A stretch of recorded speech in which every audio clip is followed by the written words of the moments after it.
ஓலைச்சுவடியில் எழுதப்பட்ட விஷயம் அவ்வளவு சாதாரண விஷயம் கிடையாது. இது மகரிஷியுடைய வேத வாக்கு. சரியான ஓலையை நீங்க எடுத்து உங்களுக்கு பலன் தெரிஞ்சுக்கிட்டா இது உங்களுக்கு வேத வாக்கு. அந்த ட்வின்ஸ் 2 குழந்தைகள் பிறக்கிறாங்கன்னா அந்த 2 குழந்தைகளுக்கு வைக்கக்கூடிய பேர் தான் வேற வேற பேரா இருக்கும். அதை தவிர்த்து மீதி எல்லா விஷயமும் உங்களுக்கு ஒன்று தானே. அது போல நிறைய விஷயங்கள் நம்மளுக்கு ஓலை எடுக்கிறதுல கொஞ்சம் சரியான ஓலையை நம்ம தேடி எடுக்கணும்.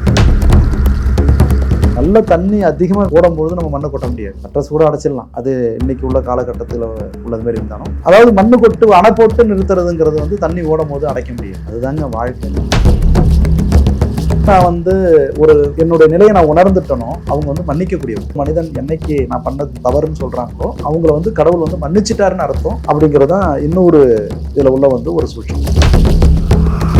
குழந்தை விஷயம் டாக்டரால இது இவங்களுக்கு குழந்தையே இருக்காது அப்படின்னு சொல்லி கடவுளுடைய அனுகிரகத்தினால குழந்தை நின்னதுலாம் ஆச்சரியமான விஷயம்.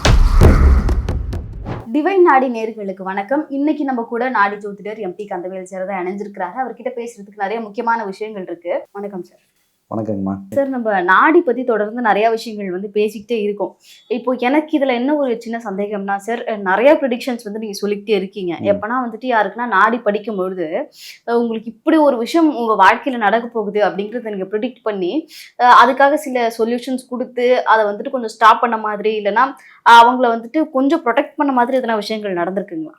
கண்டிப்பாம்மா, நல்ல கேள்வி இது. இப்போ இந்த கேள்விக்கு முன்னாடி நம்மளுடைய நேயர்களுக்கு ஒரு வேண்டுகோளோட ஒரு பதிவு. அதாவதுங்க, நாடி ஜோதிடம் அப்படிங்கிறது உண்மை. நாடி சாஸ்திரம்ங்கிறது ஒன்று இருந்துகிட்டு இருக்கு. அது உண்மைங்கிறது மற்றவங்க நம்புறாங்களோ இல்லையோ அதுல நான் பயணம் செய்யற எனக்கு தெரியுது. பரிகாரங்கள்ங்கிறது அவங்கவுங்களுடைய தனிப்பட்ட விருப்பம், அது தனிப்பட்ட கருத்து. நீங்க பரிகாரம் பண்ணி தான் ஆகணும் அப்படிங்கிறது நம்ம யாரையும் இது வரைக்கும் கம்பல் பண்ணது கிடையாது. பரிகாரம் பண்ணிக்கிட்டாதான் அது உங்க வாழ்க்கையில் நடக்கும் அப்படிங்கிறதையும் யாருக்கிட்டையும் சொன்னதும் கிடையாது. மகரிஷி வாழ்க்கை இப்படி இருக்க போது இவ்வளவு சந்தோஷத்தை நீங்க அனுபவிக்க போறீங்க. இதுக்கு இடையில இதே போல ஒரு சில வருத்தங்கள்லாம் இருக்கு. அந்த வருத்தங்கள்ல இருந்து நம்ம பாதுகாக்கிறதுக்கு தான் ஒரு கவசம் தான் பரிகாரம். இப்ப ஒரு சின்ன ஒரு உதாரணம், ஒரு கஷ்டத்துல இருக்கிறோம், ஒரு பிரச்சனையில இருக்கிறோம். நம்ம என்ன பண்றோம்? கோயிலுக்கு போறோம். அந்த கோயில்ல போயிட்டு சரி சுவாமிக்கு போயிட்டு ஒரு அபிஷேகம் பண்ணோம், ஒரு ஹோமம் பண்ணோம், நம்மளுக்கு இதுல இருந்து ஒரு நல்ல ஒரு தீர்வுகள் கிடைக்கும் அப்படின்னு நினைச்சு போய் செய்யறோம்னு வச்சுக்கீங்களேன். அந்த பூஜை பண்ணிட்டு வந்த உடனே உங்களுக்கு அந்த பலன் கிடைச்சிருக்கா? இல்லாதவங்களுக்கு பல பேர் இருக்காங்க. திரும்பி அந்த கோயிலுக்கு நீங்க போகாத இருக்கிறீங்களா? கண்டிப்பா போறீங்க. ஏன் போறீங்க? அப்ப அந்த இடத்துல தெய்வம் இல்லைன்னு சொல்றீங்களா? இல்ல நடக்குதோ நடக்கலையோ இருந்தாலும் நான் கோயிலுக்கு போறேன்ட்டு போறீங்களா? அப்படிங்கிற ஒரு பாயிண்ட் இருக்கு. பரிகாரங்கள் அப்படிங்கிறது நம்மளுடைய கர்மவினை, நம்ம செய்த பாவம், நம்ம வாங்கிக்கிட்ட சாபம், இன்னைக்கு உட்பட நம்மளை எத்தனை பேர் திட்டிருக்காங்க, எத்தனை பேர் நம்மளை வாழ்த்தி இருக்கிறாங்கிறது தெரியாது. ஆனா நம்ம என்ன பண்றோம்? அது எல்லாமே நம்மளுக்குள்ள அடாய் தானே இருக்குது. அதை நம்ம நிவர்த்தி பண்ணணும்னா அதுக்குரிய கோயிலுக்கு போயிட்டு வரதான் சொல்லுவோம். போயிட்டு வந்துதான் ஆகணும். அதை போய் நீங்க ஆத்மார்த்தமா பண்ணும்பொழுது கண்டிப்பா நம்மளுக்கு அந்த தெய்வத்துடைய அனுகிரகம் உண்டு அப்படிங்கிறத என்னுடைய வாழ்க்கையில நான் பல பேர்களுக்கு பார்த்துருக்கிறேன். அப்படிங்கிறதாங்க உண்மை. அதனால பரிகாரங்கள்ங்கிறது நம்ம யாரையும் தூண்டுகோல் பண்ணல. இந்த தெய்வத்தை வணங்குங்க, இன்னதான் செஞ்சுக்கிங்க. இதை நீங்க உங்களுக்கு பாதுகாப்பும் இருக்கும் அப்படிங்கிற ஒரு கவசமா தான் நாம உங்களுக்கு சொல்லிக்கிட்டு இருக்கோம். அடுத்தது பார்த்தீங்கன்னா, இப்ப மேடம் இப்ப நீங்க கேட்ட கேள்வி, என்னுடைய அனுபவங்கள்ல பார்த்தீங்கன்னா ஒருத்தவங்களுக்கு நாடி எடுத்து படிக்கிறோம். ஏன்னா இந்த ஓலைச்சுவடியில் எழுதப்பட்ட விஷயம் அவ்வளவு சாதாரண விஷயம் கிடையாது. இது மகரிஷியுடைய வேத வாக்கு. சரியான ஓலையை நீங்க எடுத்து உங்களுக்கு பலன் தெரிஞ்சுக்கிட்டா இது உங்களுக்கு வேத வாக்கு. என்கிட்டயும் படிக்க நாடி சாஸ்திரம் படிக்க தெரிஞ்சுக்க வரவங்க எவ்வளவு பேர் படிச்சவங்க இருக்காங்க, அனுபவசாலிகள் இருக்காங்க, விஷயம் தெரிஞ்சவங்க இருக்காங்க. அப்படிலாம் ஒரு விஷயத்த இல்லாததெல்லாம் அவங்கள்ட்ட சொல்லிட முடியாது இல்லையா? அவங்களும் ஆராய்ச்சி பண்ணுவாங்களே, கேள்வி கேட்பாங்களே. அப்படிலாம் இருக்கும்பொழுது ஓலைச்சுவடியை நம்ம சரியான முறையில எடுக்கணுங்கிறது தான் விதி. அதுதான் டாஸ்கே நம்மளுக்கு. இப்ப ஒரே குழந்தைகள் இருக்காங்க இல்லையா, ட்வின்ஸ் சொல்றோம். அந்த ட்வின்ஸ் 2 குழந்தைகள் பிறக்கிறாங்கன்னா அந்த 2 குழந்தைகளுக்கு வைக்கக்கூடிய பேர் தான் வேற வேற பேரா இருக்கும். ராமன், லக்ஷ்மணன். சில பேர் அப்படி வச்சவங்க எத்தனையோ பேர் இருக்காங்க. அதே மாதிரி அது ரிலேட்டடா எவ்வளவோ பேர் ஒரே மாதிரி வச்சவங்க இருக்கிறாங்க. மற்றபடி அந்த குழந்தைகளுடைய date of birth, time of birth, பிறக்கக்கூடிய ராசி, லக்னம், நட்சத்திரம், தசா புத்தி, அந்த குழந்தைகளுடைய அம்மா அப்பா பேரு, அந்த குழந்தைகளுக்கு இருக்கக்கூடிய மாமன் எல்லாமே ஒண்ணு தானே. அவங்க பேர் மட்டும் தானே மாறுது. அதை தவிர்த்து மீதி எல்லா விஷயமும் உங்களுக்கு ஒண்ணு தானே. அது போல நிறைய விஷயங்கள் நம்மளுக்கு ஓலை எடுக்கிறதுல கொஞ்சம் சரியான ஓலையை நம்ம தேடி எடுக்கணும் அப்படிங்கிறது ஒரு கருத்து. இதுல பார்த்தீங்கன்னா பாதிப்பு அப்படிங்கிறது நிறைய பேருடைய வாழ்க்கை நம்ம எடுத்திருக்கிறோம். நாடி எடுத்து படிச்சு பலன் சொல்ல வரும்பொழுது இந்த காலகட்டத்துல இந்த நோயினால உங்களுக்கு சில பாதிப்பு வரும் அப்படிங்கிறத சொல்லியிருக்காரு. நோய்ங்கிறது நம்ம என்ன சொல்லுவோம்? பொதுவா ஒரு ஜுரம் வரதோ, இல்ல திடீர்னு ஏதாவது ஒரு வயிறு வலி வரதோ, இல்ல நார்மலா இன்னைக்கு இருக்கக்கூடிய டயபெட்டிஸ், சர்க்கரை வியாதின்னு சொல்றதோ, இப்படி ஒரு சில விஷயத்தை தான் நம்ம நோயின்னு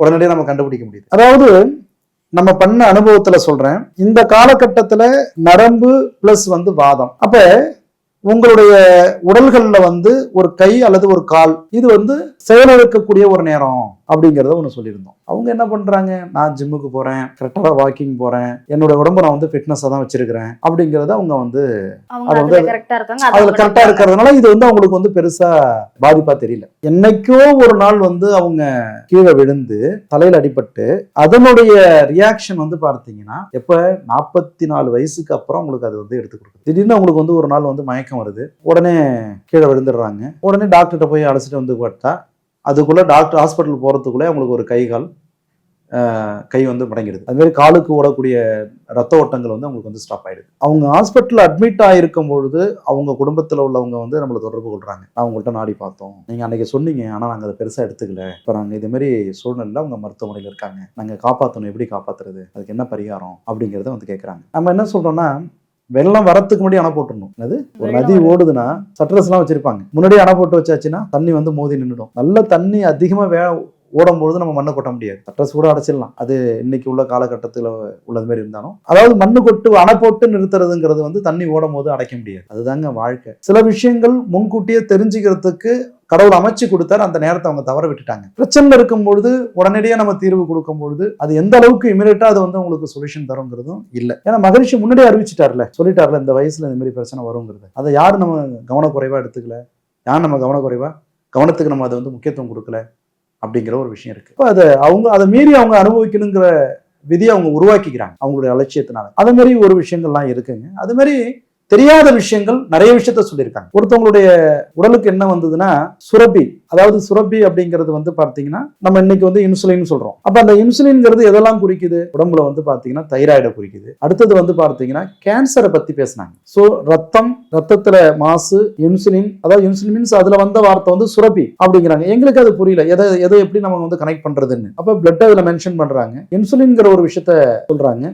அப்ப நாங்களாம் என்ன நினைக்கிறோம், ஜென்ரலா தைராய்டு அந்த மாதிரி எல்லாம் சொன்னோம். ஆனால் அவங்களுக்கு வந்து பார்த்தீங்கன்னா பிளட் கேன்சர் இன்னைக்கும் இருந்துகிட்டு இருக்காங்க, இன்னைக்கும் டயாலிசிஸ் பண்ணிக்கிட்டு தான் இருக்காங்க, ஹாஸ்பிட்டல் போறாங்க, டயாலிசிஸ் பண்ணிட்டு இருக்காங்க, மெடிசன் எடுத்துக்கிட்டு இருக்காங்க. இதெல்லாம் அவங்க வாழ்க்கையில வருங்கிறத அவங்க முன்கூட்டியே உணர்ந்ததே இல்லை. அதுக்கான ஒரு அறிகுறியே இல்லாமல் இருந்த ஆக்டிவா இருந்த ஒரு உடம்பு தான். அதே மாதிரி விஷயத்தையும் நாடி வந்து எடுத்து கொடுத்துருக்கு. அதே மாதிரி சில பேருக்கு வந்து பார்த்தீங்கன்னா அப்பா அம்மான்னு சொல்லிட்டு வந்து உட்காந்துருப்பாங்க. ஆனா நாடியில் வரும்பொழுது இது நீ வந்து உங்க அப்பா இல்லை, நீ வந்து இந்த குழந்தைக்கு அம்மா இல்லை அப்படிங்கிறத சொன்னும் போது அதை கலங்கி, ஐயோ என் குழந்தைக்கு இது வரைக்கும் தெரியாது, அதை நீங்க எடுத்து சொல்லிடாதீங்க அப்படின்னு சொல்லி வருத்தப்பட்டவங்களாம் இருக்காங்க, ஆச்சரியப்பட்டவங்களும் இருக்காங்க. கேள்வியா கேட்கிறேன் சார், அப்படி அவங்க கேட்டுக்கும் பொழுது நீங்களும் அது அந்த குழந்தைக்கு வந்து சொல்லாம அப்படியே அது அந்த ரகசியத்தை பாதுகாக்கிறதுக்கான வாய்ப்புகள் இருக்கு. அப்ப நான் என்ன பண்ணிருக்கேன் அப்படின்னா, நேரடியா, ஏன்னா இந்த மாதிரி இஷ்யூ வரும், அந்த குழந்தை வந்து ஒரு நிமிஷம் நீங்க வெளில போப்பா அப்படின்னு சொல்லிட்டு அப்ப அந்த ஓலையில உள்ள வரியை படிச்சு சொல்லும் பொழுது அவங்க ரொம்ப கலங்கினவங்களாம் நிறைய பேர் இருக்காங்க. ரொம்ப நன்றி ஐயா, நீங்க அவங்க குழந்தைக்கு முன்னாடி நீங்க சொல்லலை எங்களை, அதை வச்சு எங்களை பாராட்டிட்டு போனவங்களும் நிறைய பேர் இருக்காங்க. ஸோ இதெல்லாம் வந்து ரகசியம் தாங்க. இப்போ ஒரு பையனுக்கு சொன்னோம் எங்க மச்சம் இருக்கு, அவர் என்ன செஞ்சாரு, பயங்கர ஷாக்கிங். அது நிறைய விஷயம் இருக்குங்க, எல்லாத்துலேயுமே மகரிஷி வந்து சொல்லியிருக்கிறாங்கிறத விதி. ஆனால் இதெல்லாம் சொல்லணும், இதெல்லாம் சொல்லக்கூடாதுன்னு எங்களுக்குள்ள நாங்கள் வந்து ஒரு விஷயத்த வந்து வகுத்து வச்சிருக்கிறோம். எல்லாத்தையும் நம்ம வந்து சொல்ல முடியாது, சில விஷயம் தெரிஞ்சு சொல்ல முடியாத இருக்கு. கணவன் மனைவியா நல்லபடியா வாழ்ந்திருக்காங்க, குடும்ப வாழ்க்கையில மறைமுக வாழ்க்கை இருக்குங்கிறது எங்களுக்கு நல்லாவே தெரியும். எப்படி சொல்லுவீங்க, சொல்ல முடியாது. அப்ப அதுல இருந்து அவங்கள மீட்டு வெளில கொண்டு வரணும் இல்லையா. ஒரு தம்பதிகளா வரும்போது அவங்க எதிர்க்கு சொல்ல முடியாது அப்படிங்கிறதுனால அப்ப வந்து அவங்கள தனிப்பட்ட முறையில அவங்கள்ட்ட பேசி இதெல்லாம் உங்க வாழ்க்கையில இருக்கு, இதனால நீங்க வந்து பாதிப்படைறீங்க, இது வேண்டாம் அப்படின்னு சொல்லி அவங்களுக்கும் அது ஒரு பெரிய மன உளைச்சலா இருக்கும். அவங்களுமே அதுல விருப்பம் ஒரு கட்டம் வந்து தவறுகள் பண்ணிருந்தாலும் கூட அதுக்கப்புறம் அவங்களுக்கு மன உளைச்சலா இருக்கும். நம்ம வந்து தப்பு பண்றோம் அப்படிங்கிறது அவங்களுக்கும் வருத்தப்பட்டவங்களா இருக்காங்க, வெளியில வர முடியாத தவிக்கிறவங்களா இருக்காங்க. அந்த மாதிரி உள்ளவங்களையும் இதுல இருந்து மீட்டு கொண்டு வந்திருக்கிறோம். அந்த மாதிரி உள்ளவங்களுக்கும் நம்ம சர்வீஸ் கொடுக்குறோம், நிறைய இருக்கு. ஸோ அந்த மாதிரி ஒரு காலகட்டத்தில் இருக்கிறவங்கள அந்த பிரச்சனையில இருந்து நம்ம மீட்டு கொண்டு வந்திருக்கோம். ஏன்னா அது உண்மையா அவங்க வந்து உணர்றாங்க. நான் இந்த இடத்துல இன்னொரு விஷயத்த நான் சொல்ல விரும்புறது என்னன்னா, எப்ப வந்து நான் வந்து என்னுடைய நிலையை நான் உணர்ந்துட்டனோ அவங்க வந்து மன்னிக்கக்கூடியவங்க. தவறுகளை ஒரு மனிதன் என்னைக்கு நான் பண்ணது தவறுன்னு சொல்றாங்களோ அப்போ வந்து அவங்க மன்னிக்கக்கூடியவங்க, அவங்கள வந்து கடவுள் வந்து மன்னிச்சிட்டாருன்னு அர்த்தம் அப்படிங்கிறதான் இன்னொரு இதுல உள்ள வந்து ஒரு சூட்சம். அது மாதிரி உள்ளவங்கள கண்டிப்பா நாங்க வந்து மீட்டு கொண்டு வந்திருக்கிறோம், இன்னைக்கு நல்லபடியா இருக்காங்க. அப்புறம் வந்து பார்த்தீங்கன்னா வழக்கு சார்ந்த விஷயம், கோர்ட்டு கேஸ், அந்த பிரச்சனைல இருந்து வெளில வர முடியாதவங்க, அதுல இருந்து அந்த பிரச்சனைல இருந்து அவங்களை காப்பாத்தி கொண்டு வந்தது, நியாயமான கோரிக்கைக்கு தப்பு பண்ணாத சிக்கல்ல போய் மாட்டிக்கிட்டவங்க எவ்வளவு பேர் இருக்காங்க, அந்த மாதிரி உள்ளவங்களையும் நம்ம வந்து காப்பாற்றி கொண்டு வந்திருக்கோம். பூஜை பண்ணிட்டு வெளியில வந்த உடனே அவங்களுக்கு ரிசல்ட் வந்ததெல்லாம் நிறைய பேருக்கு இருக்கு. அடுத்தது வந்து பார்த்தீங்கன்னா குழந்தை விஷயம். டாக்டரால இது வந்து இவங்களுக்கு குழந்தையே இருக்காது அப்படின்னு சொல்லி கடவுளுடைய அனுகிரகத்தினால குழந்தை நின்னதெல்லாம் ஆச்சரியமான விஷயங்க. 14 வருஷம் கழிச்சு குழந்தை பெற்றுக்கிட்டவங்களாம் இருக்காங்க. அந்த மாதிரி உள்ள அதெல்லாம் வந்து பார்த்தீங்கன்னா நம்ம ஜோதிடத்துக்கு அப்பாற்பட்டு இருக்கக்கூடிய விஷயம். சில பேர் வந்து பார்த்தீங்கன்னா நிறைய நான் ஜோதிடரை போய் பார்த்துட்டேங்க, ஆனா எந்த ஒரு ஜோதிடரும் எனக்கு சொன்னது நடக்கலைங்க. கடைசியா உங்க முயற்சியில ஏதாவது நல்லது நடக்கும் தான், குருநாதருடைய அனுகிரகத்துல உங்க மூலமா ஏதாவது நல்லது நடக்கும்னு நினைச்சு கடைசி முயற்சியா நான் இங்க வந்திருக்காங்க. அப்படிலாம் வந்து அதனால அந்த பலன் அடைஞ்சவங்க இன்னைக்கு பல பேர் இருக்காங்க. நான் கூட நினைப்பேன், என்னடா இது எல்லாருமே எல்லா இடத்துலயும் கொடுத்து இழந்துட்டு கடைசியா நம்மள்ட்ட வந்து நிக்கிறாங்களே அப்படின்னு நினைச்சு கூட நான் புலம்பி இருக்கேன் நான். ஆனா இப்ப அவங்களையும் வந்துட்டு கொஞ்சம் பாராட்டணும் சார். ஏன்னா ஒரு 2-3 இடத்துல அவங்களுக்கான பலன் கிடைக்கல, அவங்க வந்துட்டு கொஞ்சம் ஏமாத்தப்பட்டிருக்காங்க அப்படின்னாலும் இதன் மேல ஒரு நம்பிக்கை வச்சு வந்திருக்காங்க அப்படிங்கறத நம்ம இல்ல அப்படியே அவங்களுக்கு என்ன பண்றோம்னா, நானும் என்ன பண்றேன்னா இவ்வளவு தூரம் நம்மள தேடி வராங்க, இது நம்மள தேடி வரல, குருநாதர் நம்மள்ட்ட அனுப்பி இருக்கிறார், சரி அவங்களுக்கு நம்ம மூலமா ஒரு நல்லது நடந்தா நம்மளுக்கும் அது சந்தோஷம் தானே அப்படின்னு நினைச்சு அந்த வேலையை எடுக்கிறோம். என்ன ஒண்ணுன்னா நிறைய இடத்துல இழந்துட்டு வருவாங்க, இழந்துட்டு வந்துட்டு நம்மள்ட்ட கேட்பாங்க பாருங்க கேள்வி, அதுதான் இன்னும் கொடுமையா இருக்கும் இல்லையா? பதில் சொல்ல வேண்டிய இடத்துல அவங்க இருக்கிறாங்க, ஆனா நம்மள வந்து கேள்வி கேட்பாங்க. ஆனா அதுக்கும் சரி அவங்களுடைய வலி, அவங்களுடைய கஷ்டம் அவங்கள அந்த அளவுக்கு கேள்வி கேட்க வைக்குது அப்படிங்கிறத நினைச்சு அதையும் அவங்களுக்கு வந்து தெளிவு பெற அதை புரிய வச்சு அதுக்கான சரிங்க இவ்வளவு பேர் சொன்னது போட்டோம், நான் சொல்றேன் போயிட்டு வாங்க, என் மேல நம்பிக்கை வச்சு தானே வந்தீங்க, குருநாதர் நம்பி தானே வந்தீங்க, ஒரு கடைசி முயற்சி அதை போய் பண்ணிட்டு வாங்களேன் அப்படின்னு சொல்லி அந்த சொல்லப்பட்ட காலகட்டத்துல நிறைய விஷயம் நடந்தவங்கலாம் நிறைய பேர் இருக்காங்க. நீங்க சொன்ன நிறைய விஷயங்கள் வந்து ஓகே, இந்த விஷயங்கள்லாம் கண்டுபிடிச்சு சொல்லியிருக்கீங்க அப்படிங்கிறது கேட்கும் போது எனக்குமே வந்துட்டு சில நான் கண்டுபிடிக்கல, அது ஓலை இருக்கு, அதான் அந்த ஓலையில இருக்கு. ரொம்ப இன்ட்ரெஸ்டிங்கா இருந்துச்சு சார். உங்களுடைய நேரத்துக்கு ரொம்ப நன்றி சார். நன்றிமா, வணக்கம்.